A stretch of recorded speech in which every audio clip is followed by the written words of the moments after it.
In the quiet pre-dawn hours of September 16th, 2025, as the first light of an autumn sun crept over the rugged peaks of the Wasatch Mountains in Utah, one of Hollywood's most enduring icons slipped away from the world he had so profoundly shaped. Robert Redford, the golden-haired matinee idol turned visionary director and tireless activist, passed away peacefully in his sleep at the age of 89. His death, announced by his family through a poignant statement to the press, marked not just the end of an era, but the closing of a chapter in American cinema that blended artistry, integrity, and quiet rebellion against the excesses of fame. Redford's passing came at his beloved Sundance Ranch, the sprawling 5,000-acre property he had transformed into a haven for independent filmmakers and a symbol of his lifelong commitment to environmental stewardship. It was here, surrounded by the family he cherished and the landscape that mirrored his soul,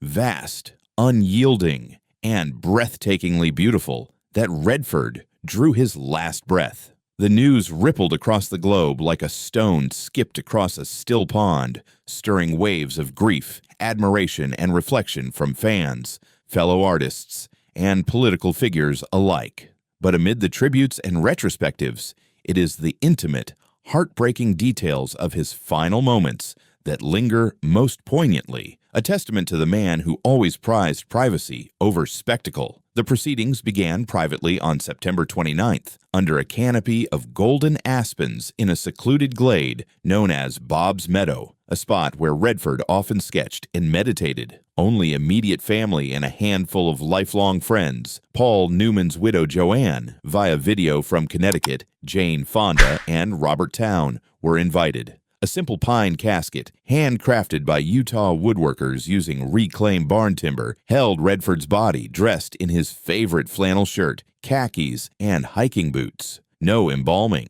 The family opted for green burial practices, aligning with Redford's eco-principles. The vigil lasted from dusk to dawn, a 12-hour communion lit by lanterns mimicking fireflies. Shauna led a circle of storytelling, each participant sharing a memory. Amy recounted a 1992 fly fishing trip during a river runs through its filming, where Redford taught her to read the water like a script, patient, observant, letting the current reveal the plot. Grandson Dylan spoke of inheriting his grandfather's fly rod, a bamboo heirloom from the 1950s, and the lessons in perseverance it imparted during law school exams. Sibyl unveiled a collaborative sculpture, a bronze trout leaping from a river of etched glass, symbolizing Redford's fluid life, from actor to activist. A Ute elder, invited per Redford's respect for indigenous cultures, he had funded scholarships for native filmmakers at Sundance, performed a smudging ceremony with sage harvested from the ranch.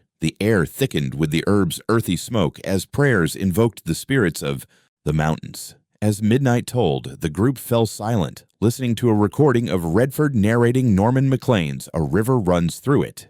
Eventually, all things merge into one, and a river runs through it. Tears flowed freely, but so did laughter. Reminiscences of Redford's pranks, like dyeing Newman's hair blonde during Butch Cassidy downtime. By dawn, as mist rose from the meadow, the family retired to the ranch house, fortified by coffee and the knowledge that the vigil had woven their grief into something sacred.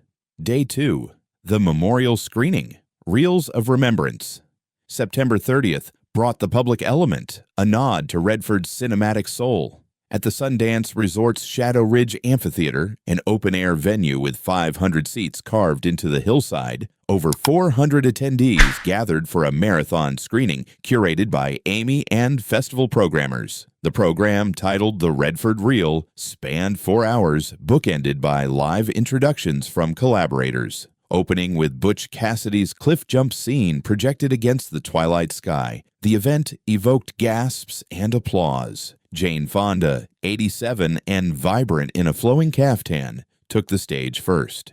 Bob wasn't just a co-star in The Electric Horseman, he was my compass in the wilderness of this industry. He taught me that true power lies in saying no.